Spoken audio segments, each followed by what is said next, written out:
Speak Easy Studios. Speak and be heard.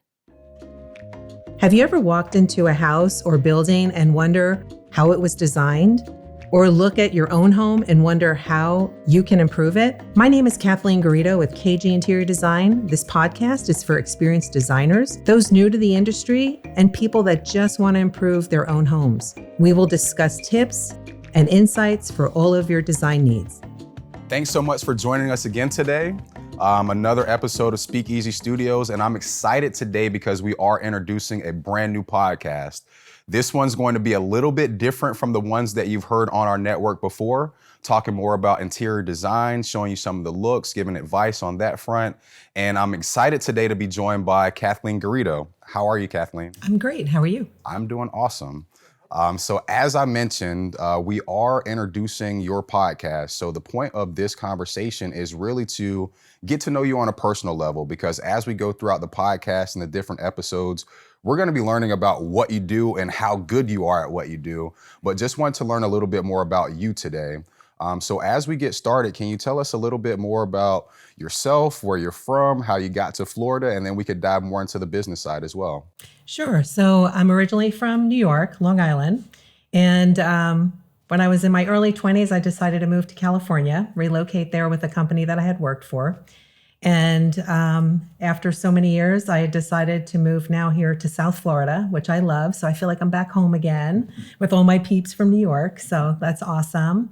I'm a mom and of a daughter who's 16 years old, love her to pieces. She's in high school. I'm a mom who's a pole vaulter.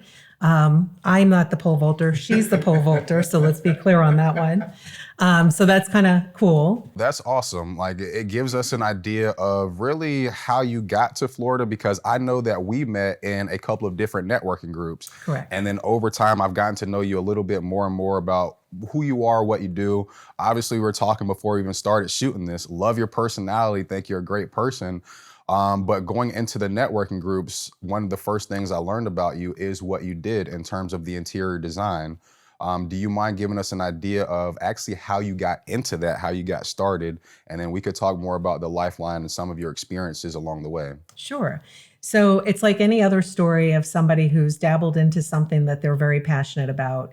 As a kid, I can tell you, I drove my mother crazy rearranging either the house, my bedroom. My bedroom was switched around, I think, every week. You know, I'd put new artwork, new posters up, and I just loved it. I had a dollhouse that my dad built, and I helped him design that. I put drapes up in there. I moved furniture around, and ended up later in life working in retail, which I loved, but I always was missing a piece of what I loved to do, which was interior design. And I had gotten to the point where we were in the middle of adopting my daughter, and I knew that I could not be in corporate America anymore. So I was going to take the leap of faith, leave a great paying job, and go back to school just for this small little 12-week program. And I was going to become an interior designer. And as I got into my classes, I said, I need to know more, because I really like tearing down, designing kitchens. I learned a lot. So I'm going to end up going and getting my AA through this, through the school. And I haven't looked back. You know, by the time I finished graduating with my degree, my company had already started flourishing. I had employees working for me. And it was just something natural and innate in me that I love to do, you know. And everybody says to me, you know, the beauty of what I do is I'm able to work on any budget with any client. And I think that's what clients like the most, because sometimes a lot of people don't have a lot of money to spend, but they just want to feel peaceful and restful in their home, which I'm a big advocate on, because in today's world, it's crazy and we want to come home and just be restful and, you know, do what we need to do to be productive and go back out to the world the next day. So, you know, that's where I do anything from consulting to project managing. I have clients up north who can't be here, so I manage the whole, you know, job. I'll do kitchen design. We'll tear down homes. We'll furnish homes. We'll do paint color. We do so much. And I always say no job is ever too small for us. Well, even taking a step back, so one nugget that I noticed in what you just said is, as a child, this has always been in your blood. Mm-hmm. The interior design, something that you always wanted to do, something that you've been passionate about. You weren't always your own boss. You did work for someone else, if I remember correctly. Oh, yeah. Okay, do you mind walking us through that? Oh, and I will tell you, when I was in corporate America and I had the company car and I was making good money and I was very successful, there is no way I'm going to work on by myself. Like, I will never own my own company. I like getting paid every other week. And then it just got to the point where I was traveling so much. And then when I started thinking about going to school, and I started going to school, I was like, I really love this. And I was willing to take the leap of faith. And like I tell anybody, you can do it. You just got to get out there and network and get to know people.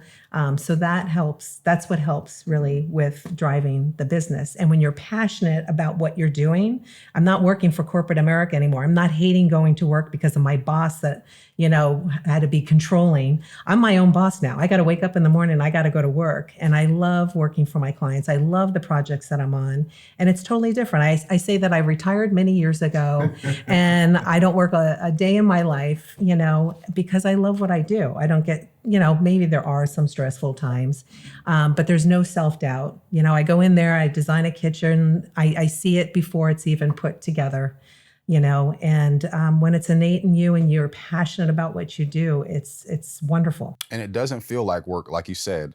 I can personally attest to that as well, where not to say that I ever hated my job, but it was just always something that was a little unfulfilled inside, where I was like, I know that I'm capable of more. And something that is always in the back of my mind is like, I want to do this for myself. Making that decision to take that leap of faith, I found myself working 18-hour days, but at that point, it just felt like something not that had to be done, but something that I really wanted to do, and I wasn't dreading it at all. So going a little bit deeper, can you walk us through that process of making the decision? Had you adopted your daughter yet? Like, were you fearful of anything? Like, what was that process for you? It was everything. It was like, oh my gosh, I had a company car. I never had to make a car payment. I never had to pay for insurance. I never had to pay for gas. So it was, now I'm going to have some things that I'm going to have to pay for, and I don't have a steady income coming in yet. Right. But I knew it was the best thing for when I became a mom, because I could be there for my daughter. I have never missed a concert. I have never missed a game. I have never missed traveling when she was in gymnastics, and now we travel for pole vaulting.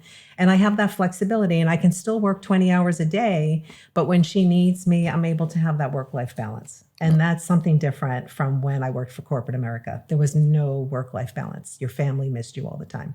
Yeah. Now, what was that first year in business like for you, going out on your own? It was, developing a business plan, which a lot of people don't know. You need to come up with a business plan to see what your expenses are going to be.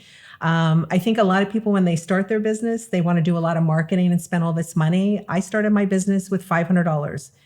That was it. And that was to get my DBA. That was to get my license. That was to get the insurance, because I had to protect myself if something happened, liability. So that was real important. And I just knew that I wasn't going to fail. Mm-hmm. I just knew that I needed to get involved with some associations, start networking, let people know what I do. And, and then just start building relationships. That's all it is building relationships with people. And it's the trust factor. It's not about what my college degree is. It's not about my portfolio. It's about trust. Mm-hmm. And I believe that's the biggest reason why I get hired all the time. I agree. And as I mentioned in the introduction, just getting to know you a bit more, knowing your personality. And this is a comment that I made to you before. People want to know more about you before they find out what you do. Right. The fact that you're able to help them with the interior design is just icing on the cake at that point. Right. I have somebody that I know, I have somebody I like and can trust.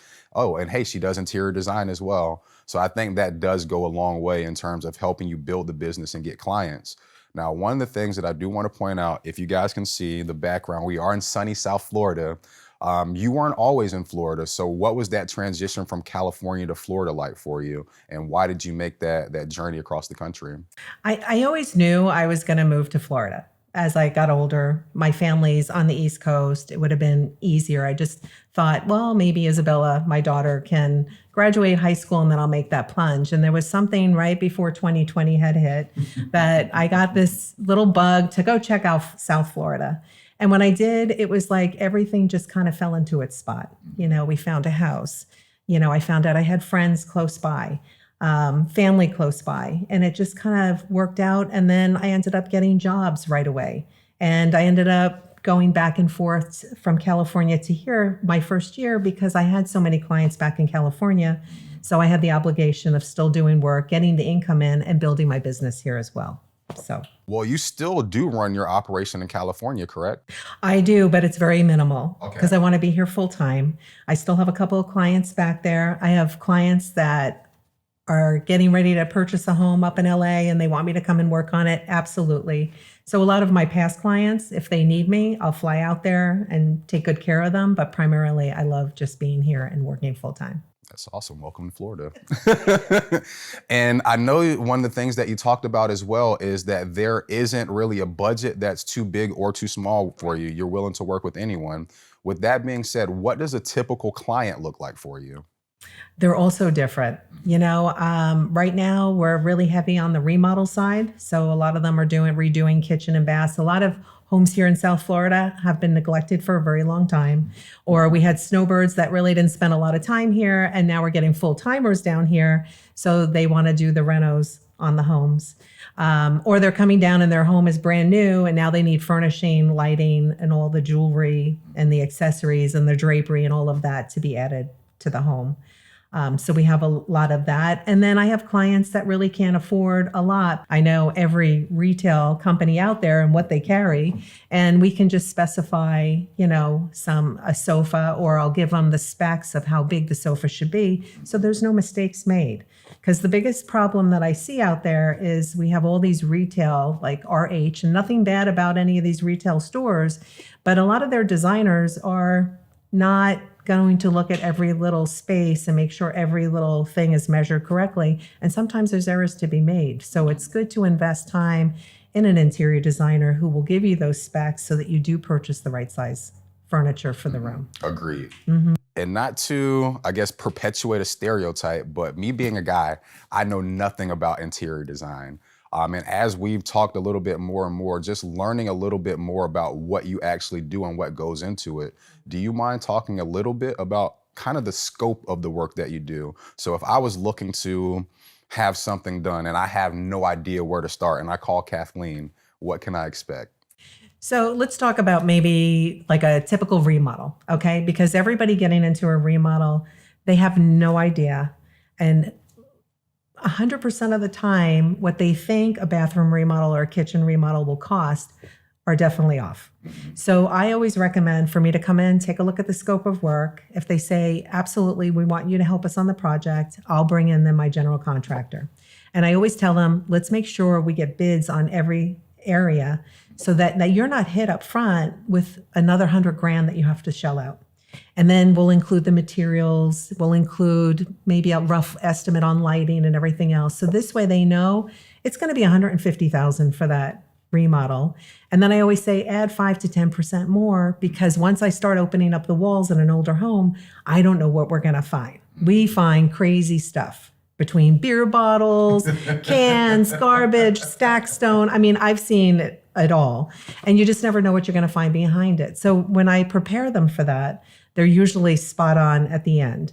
If they're not prepared for that, then that's when they get upside down, and financially they're just up over their head. And a lot of clients don't realize that. So by hiring me, I'm saving you a lot of that time just to know what your upfront cost is.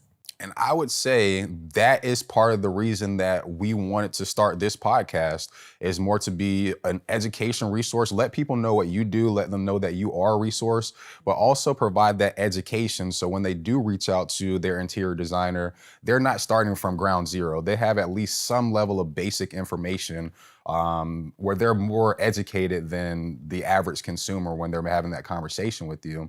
So that leads to the next question of what made you want to start this podcast and what could the listeners expect?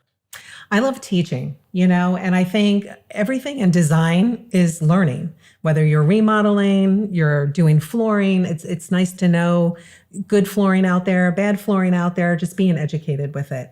And I think the more educated you are, the more successful you're going to be with no matter what you're going to do in your home. Mm-hmm. So it's important to me to get the message out on several topics and to communicate a lot of that to the clients, whether, it could even be whether it's interior design, or maybe they're preparing to put their home for sale, or maybe they're only going to be in their home for 5 years. So if my client's going to be in their home for 30 years, they're going to dump a lot more money in that house because they're not looking at a return 5 years from now. 5 years from now, we might do some beautiful things and the house look like we spent $1 million on it, but they're not going to dump the money and not see the return in 5 years when they think about putting it on the market. So there's all different ways with my design too, questions that I ask clients to make sure that they're not making a dream home, not their dream home. You know, they're going to buy that one in 5 years. You know, I want them to put their money into a home that they're going to be in for many, many years. No, I completely understand that as well. And those are the things that we want to come across on the podcast as well, where you're getting that educational resource. And we also want your feedback as well. So as we're going through the different episodes, Kathleen's going to have her topics, obviously. But if you have any questions that you directly want to ask, feel free to drop a comment. Feel free to reach out via email because we definitely want to be and provide that resource for you. So as we sign off, I definitely want to say thank you so much, Kathleen, for joining me today to introduce your podcast. And if there's anything else that you want to say to the listeners as they gear up for your next episodes, the floor is yours. I just think the biggest thing, interview a couple of interior designers and ask for references. A big thing that we're going to hit up on, and it's a podcast within its own, is talking about general contractors, especially here in South Florida or even throughout the United States, because I work in other states as well. Just making sure you know where to look, make sure that they're credible, make sure that they have insurance, make sure, again, check the references, make sure that if the scope of work is huge, that person is able to do that scope of work and they're not up over their head. Because the biggest thing about people that hire me is they're trusting me to protect them and make sure that their home at the end of the day, when we finish it, absolutely looks amazing. No, thank you so much. Please stay tuned. The next episodes will be coming soon. And like I said, we do want your feedback. So if there are any questions, comments, concerns, please feel free to reach out. But we look forward to seeing you guys soon. Thank you. Thanks, Jeremy. Of course. Thank you, Kathleen.